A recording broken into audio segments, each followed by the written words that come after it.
Hello, Patrick. Welcome in.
Hi, Brandon. Welcome in.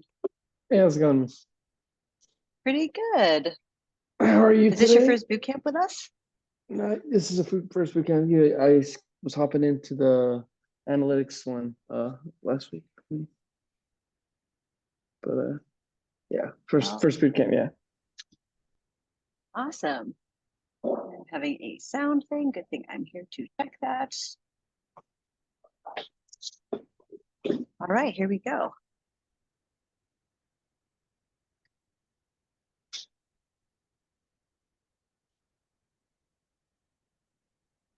Hey, Mike, how's it going? Nice to see you again. Good. I have a few people here today. Yes, yes. Well, I also our assistant sent out the links again.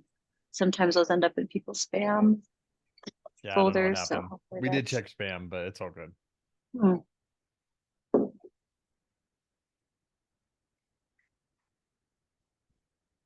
Well, excellent. Let's give it's a little bit of it's right at the top of the hour. So what we do typically is give people like, 3 minutes to get all adjusted and entered in. So we'll get started in just a second. That works for me. Wonderful. Not that I matter.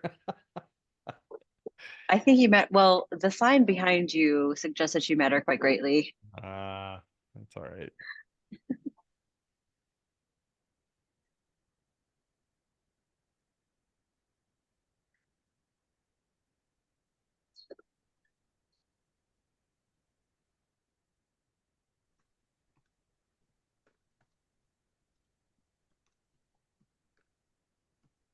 Mia, you're going to see a lot of Mirnas again on the call. Did you also have the issue, Mirna, where so Mike was actually having the same issue, like the teams did not receive their personal Zoom No, link? so I had to send out, I had to send out my Zoom link. I wonder if Zoom is doing a funny thing there. I like being cloned. Like I like seeing Christian Sokolov with his name Mirna. And I said it before, too many Mirnas in one single call. I know, it's overwhelming, right? Well, wonderful to see you all here for week 2. The publishing.com team is coming straight from the GA4 course. So a lot of this, as like John, I think you'll appreciate that they already have this base level knowledge of the deep level data that you're going to talk about today. I didn't see that one. Is that one available for purchase? Yes. So I have a Google Analytics 4 course that we teach, kind of similar format. It's a 4-day, 1 hour a day with homework. So okay. Yes, I'll put that link right in here. The new dates are being adjusted because we just wrapped last week, but it starts August 26th. Okay, great. Digging into the digital. A little bit more. Gotcha. All right. Well, I think everybody's starting to, we got 20 people so far, so there's a lot to go through. So I will just throw this into the chat for anybody who's never been to the Google Analytics 4 course. There's a link right there in the chat for anybody to register. People love it. It is a strategy session more than it is hands-on keyboard looking at Google Tag Manager. It's actually really like the why behind Google Analytics and what you want to basically strategic decisions that you'll have to make it most valuable to you. And if you haven't been to it ever before, definitely hit me up and I'll send you a coupon as new friends here. All right, everybody. Well, we have 22 participants. There's about 70 registered. If my 30% show rate is about right, we have everybody who's going to be here today. Everyone else is probably going to be listening to the videos. So let's go ahead and kick it off. Good morning, afternoon, depending on where you are. Welcome to the Conversion Rate Optimization Bootcamp version 2. So we did this a few months ago and realized that like what we were giving, what we really like to give on these boot camps is a lot of value in a very short amount of time. So I am thrilled to have you here to learn from one of my heroes of conversion optimization, John Powell. So he has 17 years of experience in just digital marketing and conversion optimization.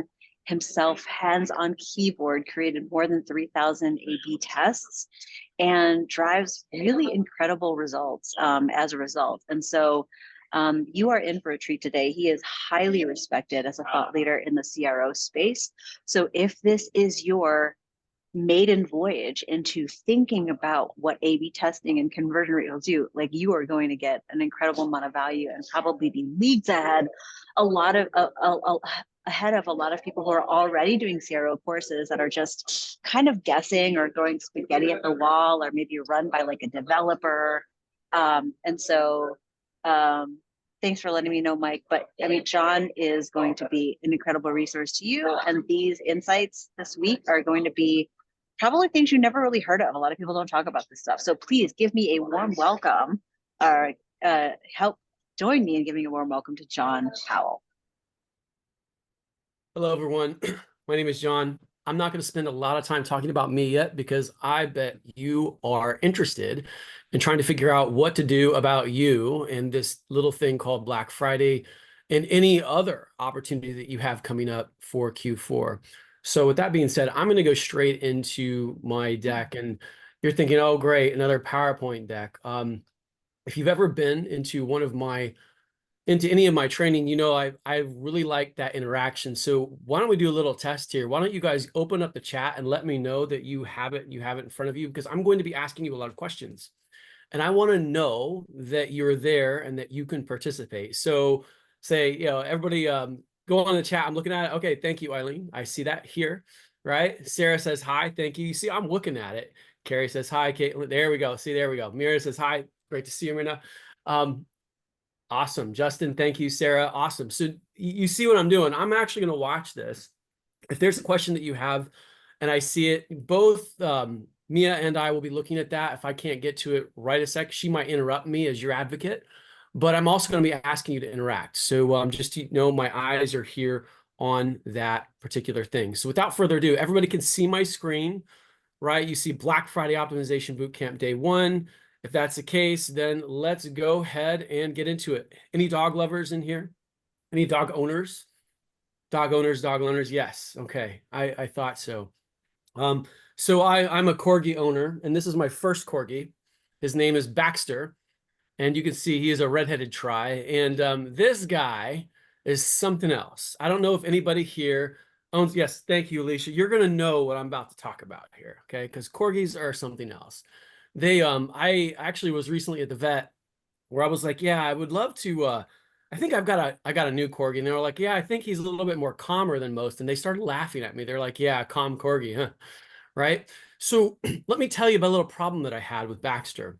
And I have it with my newest one, Duncan, as well. So he would ask me to go outside and I would put the leash on him, and then he'd start pulling back like he doesn't want to go out. He's asking me to go outside, and then now he doesn't want to go out. Anybody else have this problem with their dogs? I have this problem a lot. Yeah, same. Yeah. So what do? You know, what does a good dog owner do? Well, they get on their knees and they say, all right, come on, bud.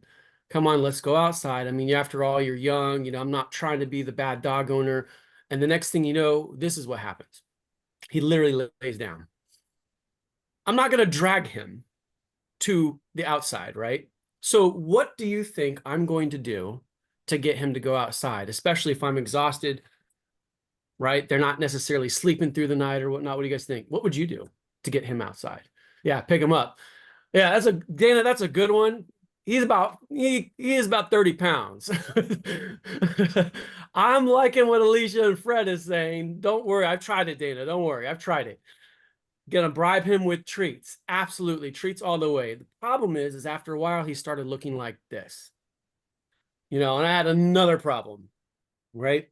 So the issue here is that this is what it's like, I find, with most people that I work with in e-com that are selling something, is that they have an issue where the customer isn't necessarily doing what you want them to do. And the only way you can kind of get to where you need to go is by throwing treats at them. But after a while, they get so used to the treats that it's either bad for their health, bad for your health, right? And it just causes all sorts of problems, right? So the question is how did I solve this? Can't give them treats anymore. Anybody want to know? Anybody know? So stick with me. When we finish today, I will actually tell you how I solved this problem without the use of treats, not just with Baxter, but with my newest Corgi, Duncan, because they're both really, really challenging dogs. So what now? This is the issue with conversion rate optimization, and this is why we sort of exist. I'm assuming that everybody here understands what it is, but every time I make that assumption, there's somebody that needs a quick refresher. So let me just cover it real quick. Conversion rate optimization, I call it offer response optimization, is simply like this. Let's just say I have a PDP and I'm selling a phone on a PDP template or a product display template, and I want to improve this area. Instead of just implementing the change, I actually want to see what customers think so I don't lose any money in the process, right?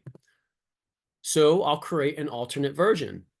Version A might be what's there, and version B might be the alternate version. And you can see what has happened here in the alternate version. Everybody could see that, right?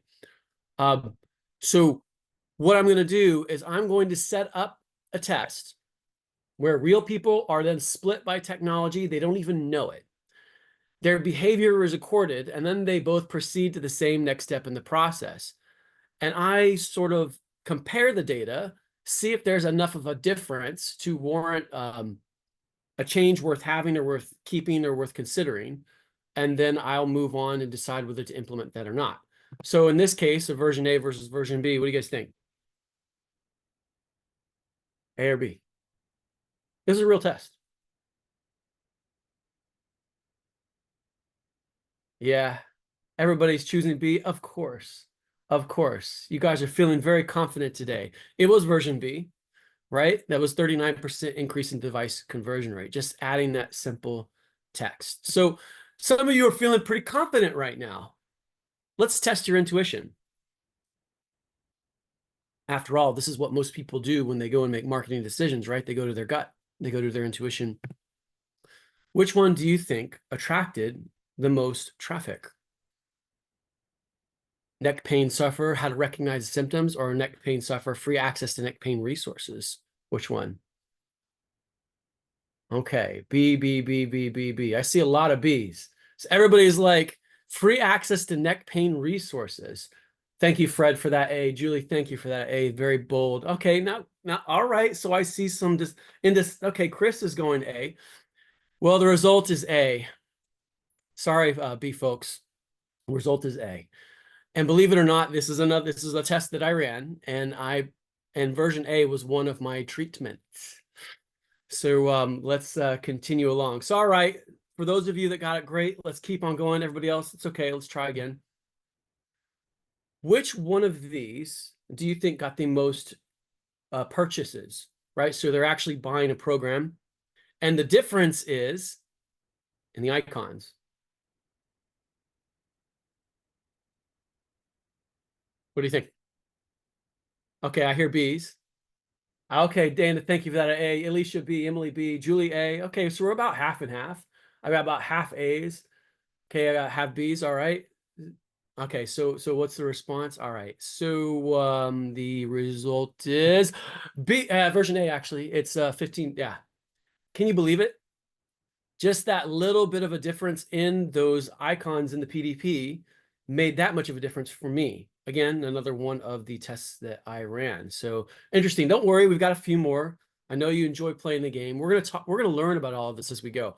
All right, let's give you here's another one. So this is actually Demand Gen, but New Orleans tourist site. They're trying to get people to go to New Orleans.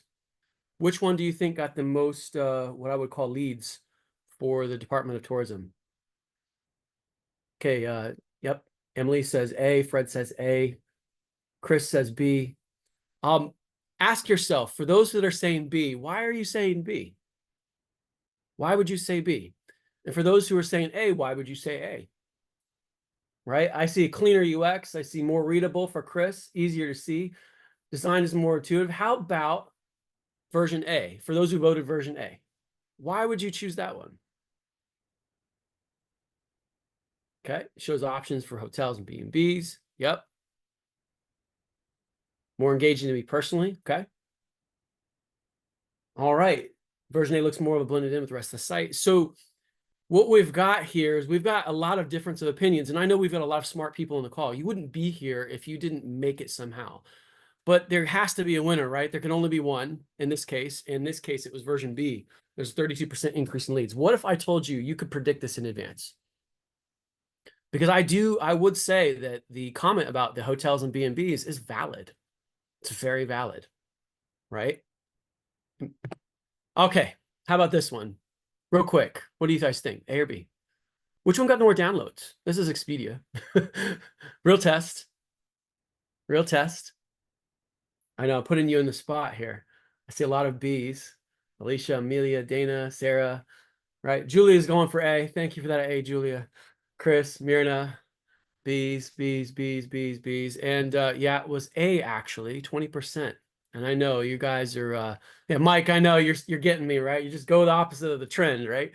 Okay, so not bad, not bad. Okay, 20, yeah, this is a shocker to most people. This is a shocker. And then finally, I'll give you one more. Another real test, another real site selling real things. Actually, they got some really unique stuff there. Very, very, very colorful. Very colorful. Interesting story. What do you guys think? Which one got more purchases? This is a homepage, by the way, mobile.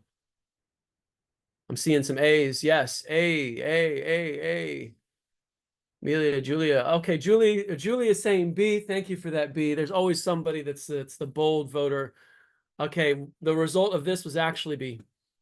It was a 16.4% increase in revenue per session. Mike is learning. I know, Alicia, I feel you. This is, I know, it's right. And that's the point. How did you do? So I know you're feeling upset right now because you're getting to the point where you're like, how come I can't predict this? And is there a way in which I can? Well, let me give you a softball, or I wouldn't even call it that. Just, this is one everybody gets right. If you go to a potluck and you're trying to choose a dessert, which one do you think people chose? Version A or version B? This is a real thing. What do you guys say? Version A or version B? Everybody gets this right. Yep. Everybody gets it right. What if I told you, yes, the correct answer is B? But let me ask you a question. Which version do you think my wife, Joyce, had the most enjoyment making? It certainly wasn't version B. It was version A, and she wanted version A to win. In fact, version B is like 15 minutes, apples, croissant, those croissants and like Sprite and some cinnamon. I mean, it's the easiest thing in the world, and yet it always wins at the potlucks. And that's sort of what I'm trying to get at, is that, I've been doing this for a long time, a really, really long time. I don't seem that old, but I am. I'm old, right? So I've been doing this for a long time, and I've worked with some companies on both sides of the coin, both on the for-profit and the not-for-profit, e-com, demand gen, D2C. And in addition to that, there's only one thing I've been doing longer than this, and that's actually martial arts, which I own my own. I run my own Taekwondo school. It's a not-for-profit Philam Taekwondo school, so mostly Filipino, very international, right? And there's one sort of thing that I have learned in all of these years. It's that there's a difference between what we think works and what actually does. And this isn't just true for what we're dealing with today, but also for martial arts. You want to watch it? So with that being said, I also discovered that the things that work in e-commerce aren't always discounts, order bumps, and one-click upsells. And yet, everywhere I go, for any team that has just started testing, the first thing they're going to start testing is discounts, order bumps, and one-click upsells, right? They're going to do all of that. It's just like, and let's change the price, they always say. That's sort of the first thing that everybody seems to do. That's the kind of test they want to run, right? So if you were given this, you're in a direct-to-consumer path. There's a real product that's being sold by a VSL, which is a video sales letter. There are some folks on the call that know exactly what I'm talking about, right? After they watch so much of the video, the product itself will show up. You have a hypothesis where you think that the words down here that the guy is talking about really matter. How do I get them to digest them better? What would you do? Any ideas? Any thoughts? I know I don't seem old enough to have a wife named Joyce. I know. I'm 41. So hit test picture. Now this is a video. This is an actual video, right? So this is a video. The guy is talking. By the way, the guy there, he's pretty cool guy. He's legit. Everybody here would like him if you talk to him, and he's very knowledgeable. So I know there's some fake gurus out there, but this guy is the real thing. Different words in the first slide, okay? Different words, okay? Any other thoughts? I know I'm putting you on the spot. The words themselves, okay? Mike says the words. Change the colors, okay? Change the image. He does look a bit scary, yeah, so maybe test a different background. By the way, I have tested that. Show the bullets about the hormone type image, okay?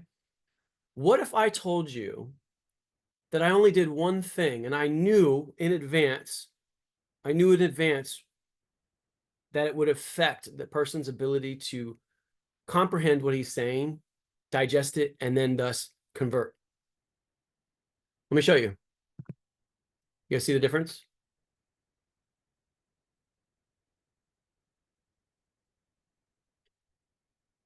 What's the difference? This took me a minute too. No, it's the same exact spot.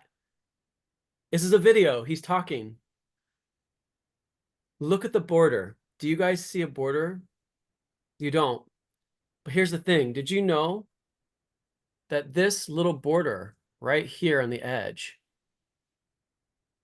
having to process that and this at the same time makes it harder for you to process this? And I'm going to tell you exactly how I knew that. You'll learn that on day 3. Okay. By the way, the result of this test was a 12% increase in purchase rate and 20% increase in profit per click. Oh, and another thing. So yeah, let that sink in a little bit. Who would have thought that these borders up against each other would make that much of a difference in somebody? But remember, they're coming in for the first time. They're watching the video for the first time. Their brain is being overloaded, right? And yes, Joel, I'm going to get to that on day 3. Come back on day 3. You guys are going to be able to predict this. I love this stuff. What about the discounts? The discounts we do use are often underutilized. Another test. So you guys, some of you may already be doing this, but if you're not, this is an easy win. So if you're already running a discount and you've got everything below the page, you've got your typical sort of PDP looking top. How many of you followed up with a sticky, add to cart? Okay. How many of you remind them of the discount in the sticky while they're scrolling? What was the result? Well, that's 33% more purchases, simply by staying with somebody as they're scrolling through the reasons why they should buy this product and reminding them that they have a discount. Okay. And of course, one of my favorites, sometimes our discounts deserve more explanation. Oh man, I've got a story about this one. But first, anybody concerned about the discount here? Does this seem a little unbelievable to you? Does anybody else share that thought? Anybody else share that thought here? Yeah. Oh yeah. Like yeah. These guys must be up to something. They must be up to something. Yes, absolutely. So naturally, before I work with this guy, I want to make sure the guy is legit. Right? Can you, is this real? All of that stuff. And in my research, I found out a lot of things. And in finding a lot of things out, I said, wait a minute, what if the customer knew this? How would you make them feel like this is more legit? If it truly is.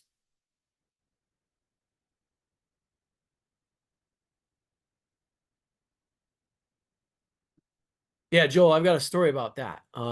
There's a reason why the change I'm about to show you is not on the site. Julie says, show examples of articles with before and after prices. Okay. Mike has also show specific products with that discount, right? Explain why the discount exists. Lily, good.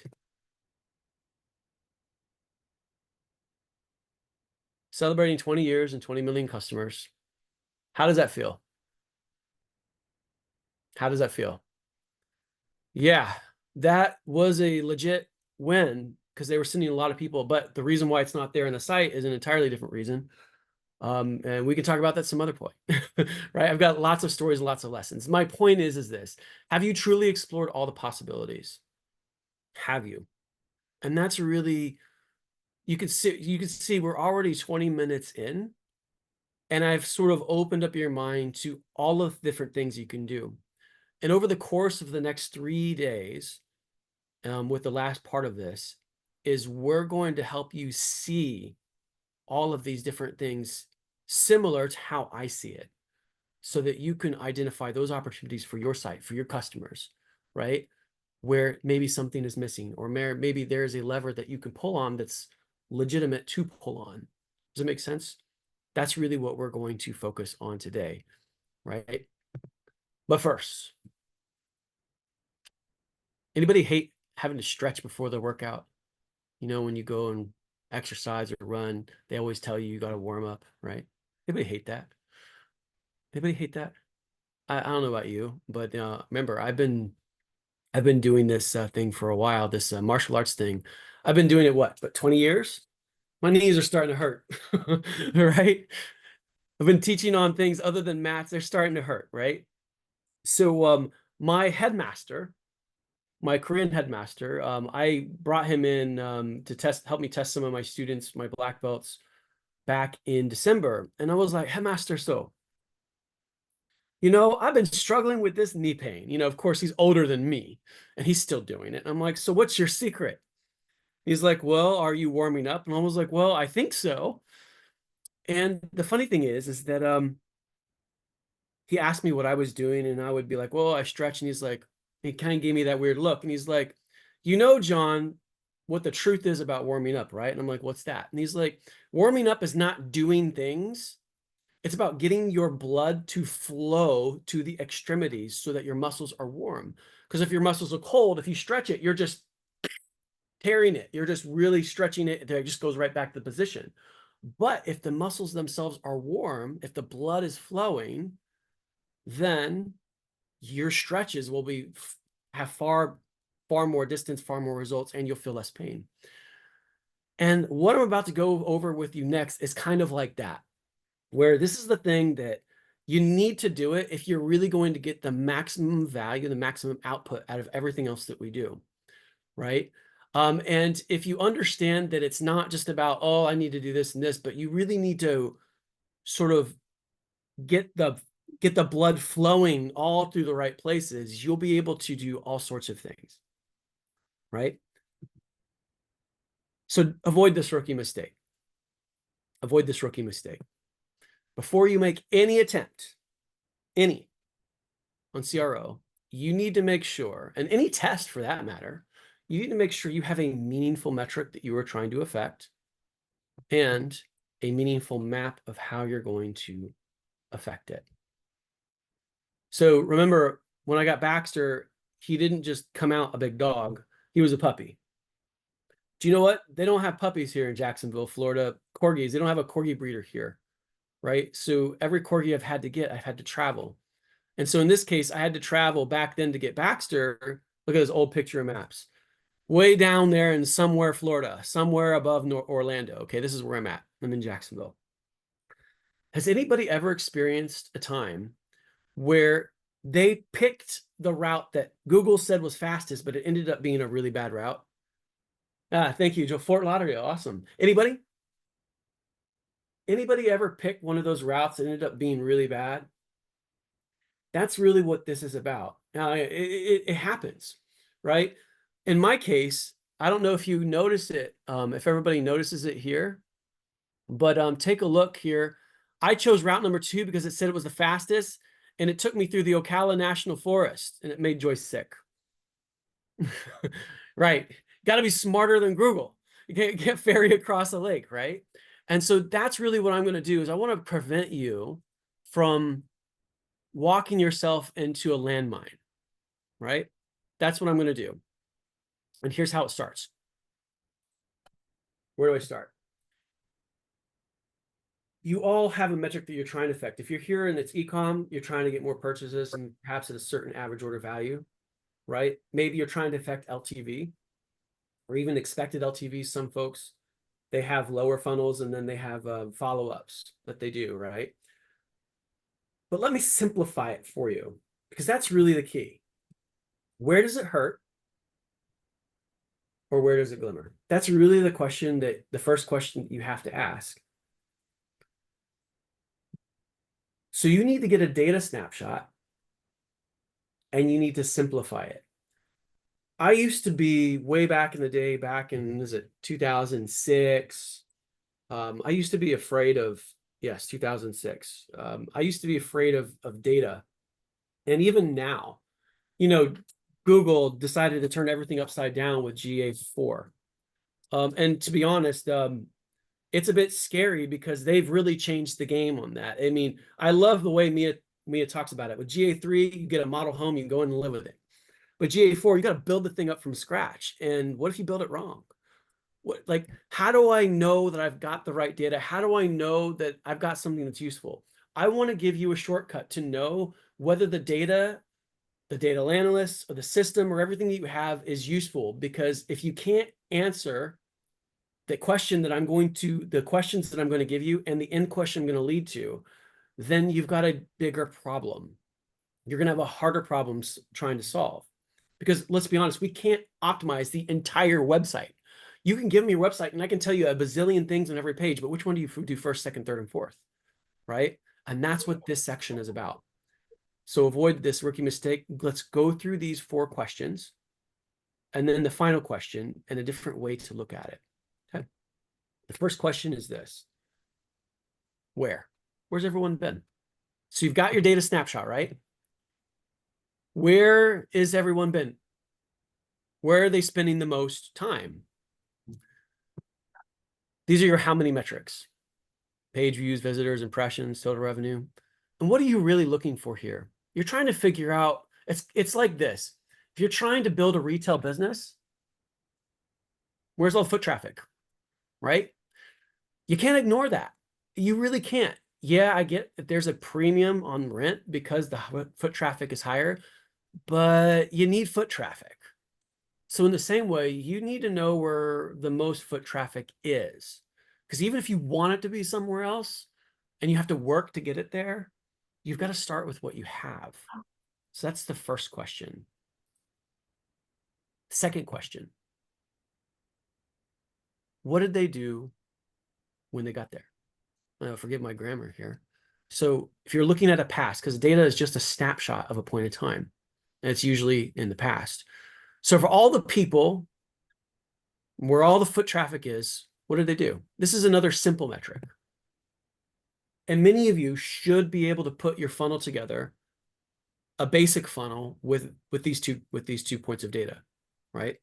These are your mile markers, right? Conversions, purchases, clicks, next pages, downloads, whatever it is that, whether it's leading you to the final goal or it is the final goal, you need to know what people are doing. Next. Now, this is where it gets interesting. Where did they originally come from? This is really, really, really, really important. Because some analytics give clues to the motivation of your visitors. It's from the source that you discover the kind of experience or the kind of promises that the visitors that are coming to your site are expecting to be fulfilled. You're also going to find out how many different types of those visitors are sharing or coming to one page. Anybody ever play Jenga? What happens when you pull the wrong brick from the tower? It falls, right? Because there's a lot of weight on that brick. This helps you see the amount of weight on the bricks that you have making up your tower. Now, back in the day, these were a lot more clear, right? But given some of the challenges of attribution, iOS 14, and all the things that have happened, it's more than just looking and seeing what Google says, what GA4 says, or any other metrics platform, Mixpanel, whatever it is that you use. You actually have to sort of see what you're putting out there, what you're spending money on, what messages are on what platforms, etc. What's the correlations between spend here and maybe direct traffic there. In fact, on one of the companies that I'd worked with, where I had 600 some tests with, there was always a very strong correlation between a significant increase in media spend and significant direct traffic to the main microsite. So that taught me something. There's one final question. What exactly did they experience at each step? Now, this is harder to answer. GA4's promise is to give you a better answer of this question, but you got to do a little bit of work to get there. This is a nature-based analytics, right? These metrics help implicate the why. Why are they behaving? And what you're going to find, especially back in the day, GA3, even now, you really need to set it up. That's one of the things that Mia does so well when I took her boot camp, yes, I took her GA4 boot camp, I saw what sites do a good job of tagging a page to get nature-based analytics and what sites do not, right? So the most useful versions of this are custom identified and tagged in advance. And I know some of you are starting to feel depressed. Don't worry, you can get by without these, and I will discuss that here in a second. Now that you have those 4 categories, right? Amount, result, source, nature. Which spots on your site do all of these simultaneously hurt the most? That's the question, because that's where you're going to focus. Or which spots on your site do all of these simultaneously show the most promise? Whether you half glass empty or half glass full, I'll let you choose. Amount, source, nature, right? And result. You know, I like to think of it. It's about, what is it, lunchtime where some people are. It's like a bento box. Anybody have a bento box before? I love bento boxes. I love bento boxes. You got your side dish, your salad, your rice, your main dish. It's great. It's great. It's like an exploration of food. Well, I want you to think about it this way. You need to find the best bento box stops on your site. Okay, what are you talking about? Well, let's just say that the results impact is the what, that's your main dish. The amount is your where and when. Your nature, your side dish is the why, and your source, or your salad, is the who. Now, let me break this down, because you don't really understand the impact of each of these sections in your meal until you start taking them away, right? So let's walk through it real quick. Let's say you have a part of the site that looks good in all these other areas, but you don't have enough results impact. Anybody ever eat a meal where you just weren't satisfied with the main dish at all? That's like not having enough results impact where you're optimizing. Not just for you, but for everybody else too. And they're gonna be complaining and be like, man, I'm not like that place. I just don't like that place. They're gonna complain about it, right? We oftentimes need to make sure that the result that we're optimizing for is not just going to make us happy, is not just have enough impact, but also is connected to those who are funding the work. It's very, very important. Not enough amount is like making a great dinner and having to go out and eat again an hour later. You know, it's so funny. Back what was it, 2006? We had this couple that would invite Joyce and I over. I don't know, I think they wanted to feed us so they could ask us to watch their cats like a week later. And they said, we're going to make noodles, pasta and chicken. And we're like, okay. And then we get there and there's no sauce, right? So there's just not enough. There's just not enough food. They didn't make enough. So we ate, we did this. And then after we left, we went to McDonald's. Now I can't handle that McDonald's anymore. Like, it kills me. Like it was young. It was 20 years ago, right? But every single one of us has been in that situation where we felt like we needed to eat again an hour later. You can have a very low conversion rate and send it through the roof, and it doesn't make a difference for the business because it just doesn't have enough rice, doesn't have enough amount. Got to make sure. All right, not enough nature data. All right, so this is the side dish. Listen, you can get by without a side dish, right? But the meal is going to be less memorable and certainly less repeatable. You're going to feel like you've eaten the same thing over and over and over again. Anybody here like to eat the same thing over and over again? Now, I can get away with it, but Joyce will not let me get away with it. She's like, no, I need some variety in my life, right? Nature data gives you that additional color, that additional variety that helps really give you a focused hypothesis or a direction to go. That's why it's so helpful, but you can get by without it at first. So that's the hope for everyone here. If you don't have that data, that's okay. You have somewhere to start. You can even create data too. I can talk about that briefly in a moment. And of course, not enough source info. This is what I would say one of the most important pieces that you need to make sure and find it. You know, if you eat something first in a meal, it can change the entire taste of the rest of the meal or even the anticipation. Sometimes the appetizers are oftentimes the most important piece of a particular meal. Not enough source info could change the entire taste of the dish. Please don't go without source. Please, please. So let's put it all together. You might find that there, and I'm not giving you a specific number, I'm giving you a hypothetical. There are a ton of viewers that land on the PDP, and maybe some of you have some bestsellers that you really want to focus on instead of the template. I get that.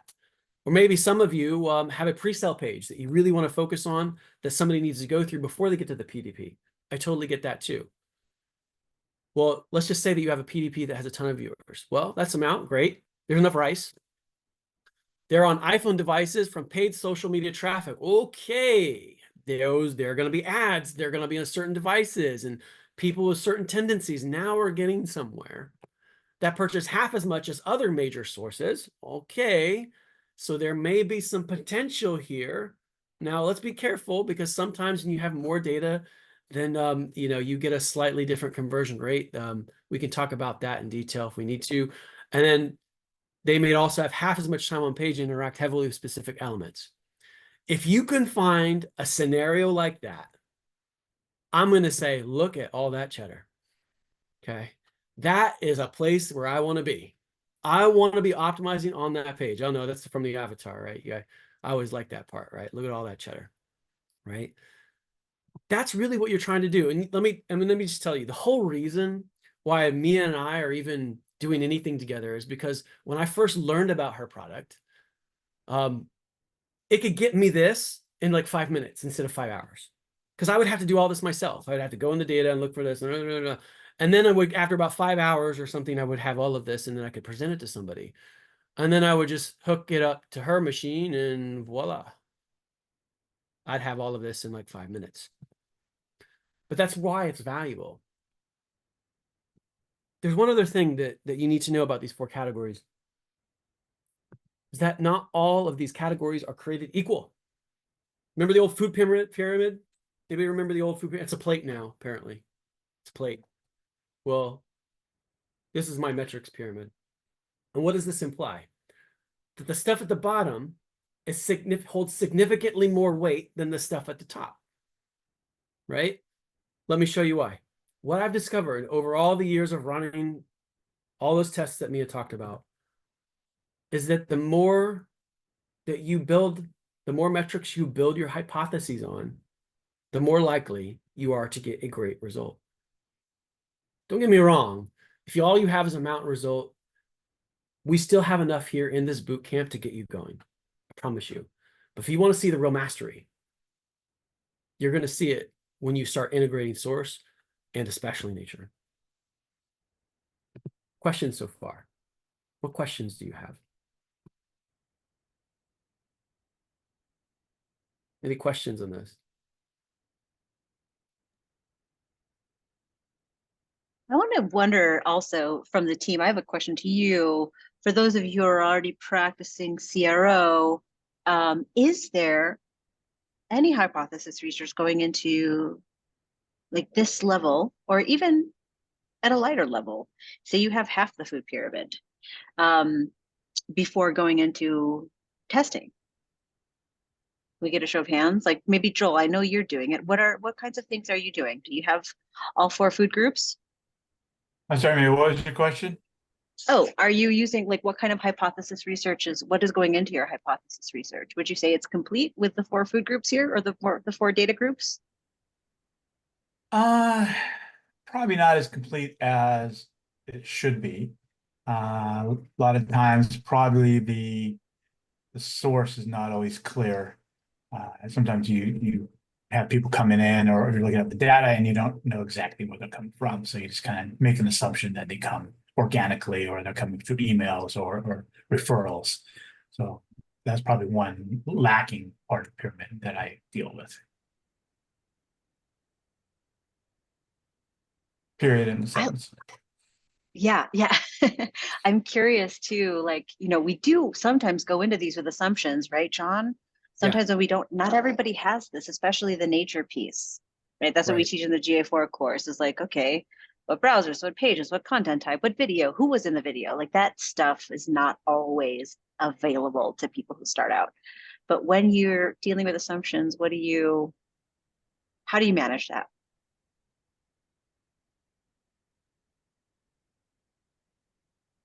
I do see a question here from Dana as well.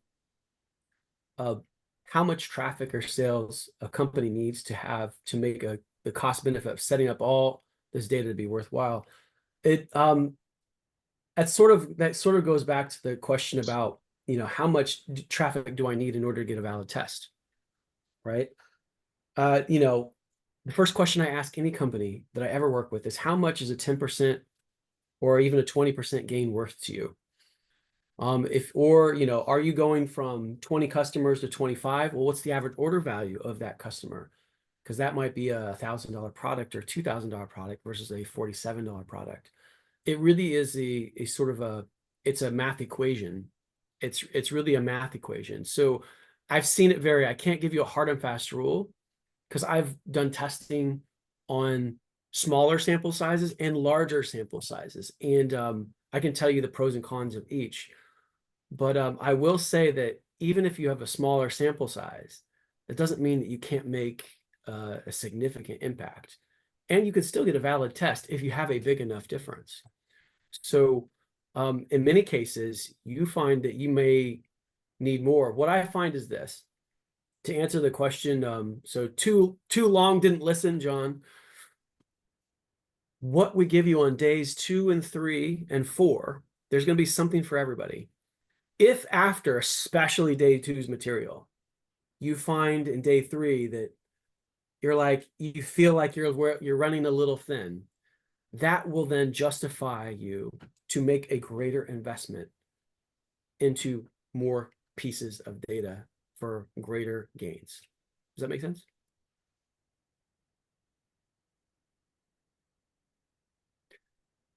Awesome.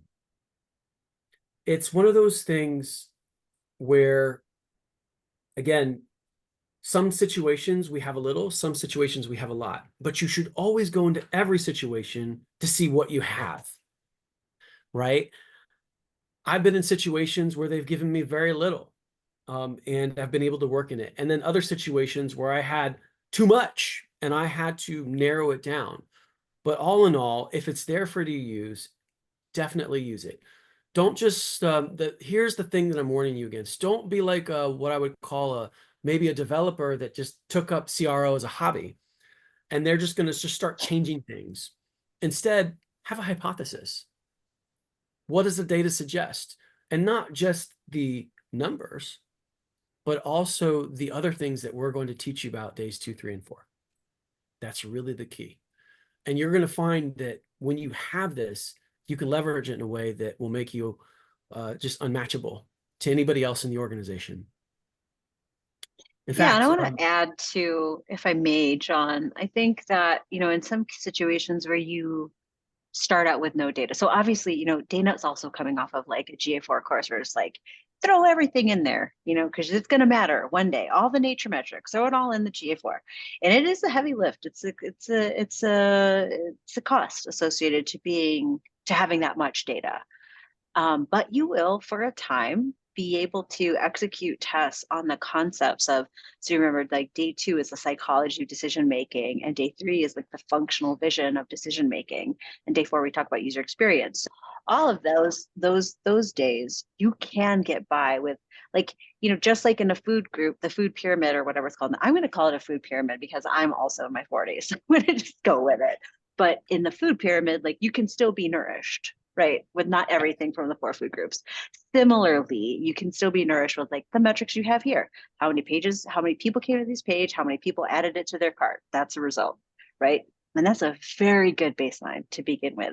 And it will be like once, and you will, can get out of the gate with that kind of stuff.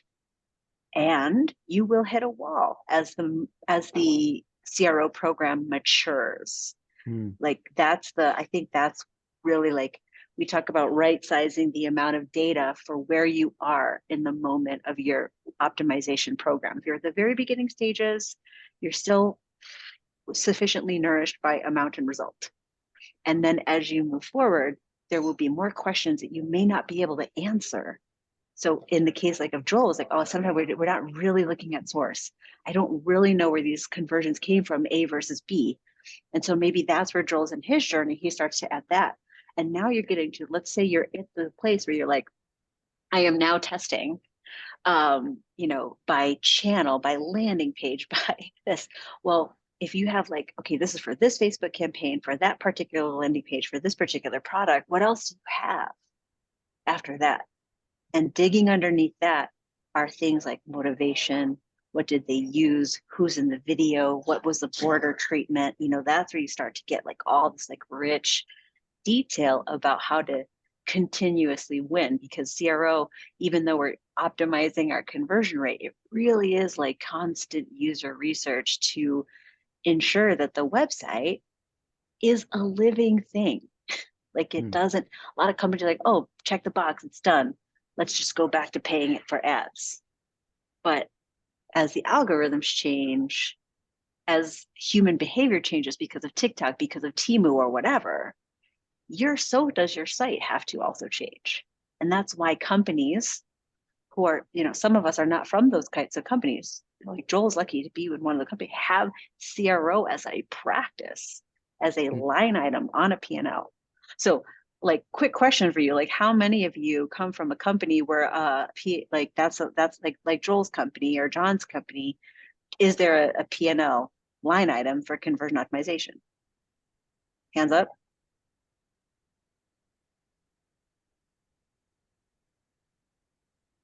Okay, so here we are in a world where this technology exists.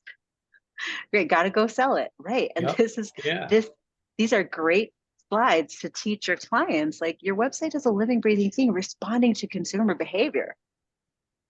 Yeah. I do have an encouraging story for you guys though, because think about it. We're in a situation where there is a whole gold mine of things to discover, or there's a lot of bleeding to stop, right? And the question really that's looming over this whole session is can I really do this? I just went through the intuition and I missed half of them, right? It's making me upset, right? And I'm not exactly sure why that worked or how that worked. And now I'm not even sure I can get all of that additional data. Well, let me tell you a story about somebody I hired a couple of years ago, right? Her name is Carly.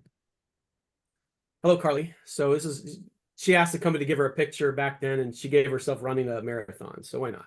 It's active, you look at her resume and you're like, okay, here's somebody that is detail oriented, just out of college, a couple of years out of college, maybe a year and a half, and really shows like she could probably handle it. But apart from that, we don't really have any direct experience in this, right? Or maybe she specializes in something else, but this is not something that she specializes in. Can she be trained? Can she find the gains? Well, for her, it was on-the-job training with me.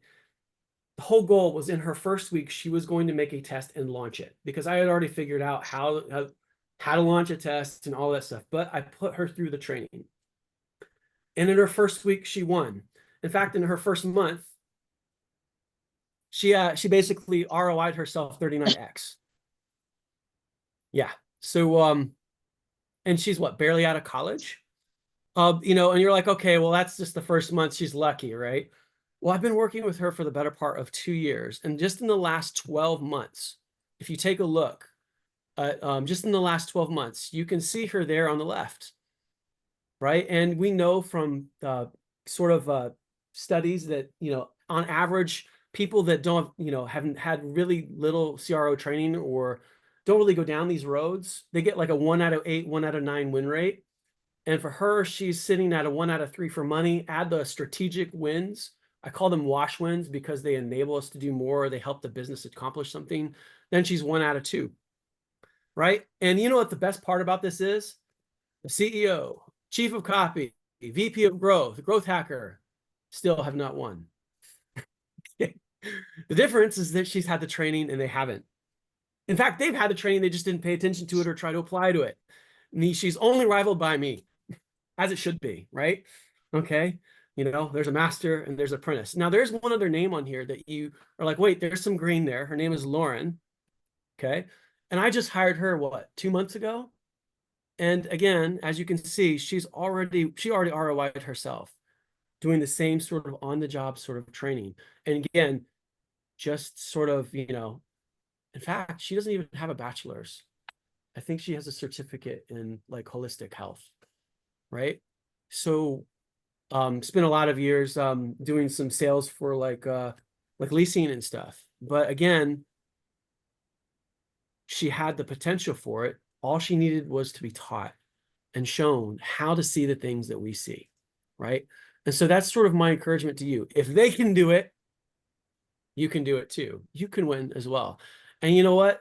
It's not like Carly had studied the funnel for months. No, she literally launched her first test on the first week, barely enough time to get anything, just enough for a mountain result under the pressure of me watching. And she won. I was like, man, I need to go back to school. Okay. Right. Well, and don't forget that she came from like paid media as well. For Yeah. some of you who might be used to like that world and paid media world, like she worked for Publicis. So, that this transition is not a long learning one. It's not a long learning curve. Oh, no, not at all, especially with Lauren. So proof is in the pudding, right? I mean, you put CEO against Lauren and she's already beating him. Not to say that, he's good. The business is where it's at because the CEO is doing CEO things, right? But you can really put your hat on here and make a difference, right? I'm sure you wanted to know the answer to this question too, by the way. How did I solve this problem? Because we're almost out of time. So how did I solve this problem? Well, let me tell you about Baxter. Baxter loved if there was like a male person. So I would knock on the door and he would go to the door and I would just clip him. Right. Or I would say, there's a cat. You want to go look? Just clip him. Let's go. Right. Or I would just walk out the door and he had the fear of missing out, my friends. And then he would come to the door and he'd want to come with me. All of those things did not require a treat. And I'm not asking you to lie to your dogs or lie to your customers. I think the FOMO way was the best because that, made me feel good, made him feel good. He's like, I don't want to be without you, master, or whatever. And so I would just clip him and we would go. And that was it. So my point is there is a way that you can predictably help lead your customers to make a better decision. And if they say no, that's great. But there is a way that you can do it without constantly throwing treats. And as we progress through day 2, 3, and 4, which get extremely practical, we're going to be looking at a lot of examples. We'll be able to do that. Now, for homework, again, the more that you do, the more value you'll get out of this sort of boot camp, is use that approach and ask yourself these 4 questions. And try to find that best area that you would want to submit to optimize or optimize yourself as we're working together. Imagine you're Carly and you have to come up with a test literally this week based on everything that you're learning. You have to come up with at least 1 or 2 tests and you would show me and I would tell you what I thought, right? Try to find an area where there's enough drop to fix. And that's always going to be relative, right? There's enough traffic to justify the effort. So there's your mountain result. And even better, do you have any source data that makes up that traffic? And what is their experience prior to reaching the page? If you give me that, oh my gosh, watch out. You're gonna be loaded with some awesome stuff to do. In fact, that's tomorrow. And of course, do you have any experience-based indicators to support a hypothesis? That's going to be harder to find, but if you do, all the better. And the goal, I would love to optimize your pages in between these little sections live. Because what you're going to find is I'm not going to give you 30 different risk grab defenses, right? That's not realistic. I want to give you principles that you can creatively implement or use to really help your customers understand what you're offering better and thus want to make a decision more in your favor and theirs as well. So please, anybody, I'd love, I love live optimization. I love doing it. It's fun. It's a lot of fun. And it really helps to get the most out of this. So do that, send it, email us ahead of time. And the more ahead of time, the better. But even so, even if we're just on chat and we pull it up, we'll still be able to get some value out of it. Before I leave, any other questions? And I'm going to start copying these down. So there's Fred's. Okay. Any other questions? We're about out of time. I want to respect the time. Yes, and everybody, just so you know, if you haven't seen it in the chat, I have like the syllabus and the actual in Word doc in here. I'll email that out to you, but you could check out what day 2, what's coming in day 2, what's coming in day 3, and you can reference it for the homework as well. Cool. And I can see I'm just copying links here as I see them in the chat. Okay. Anybody else, let me know. Otherwise, we'll be looking for it.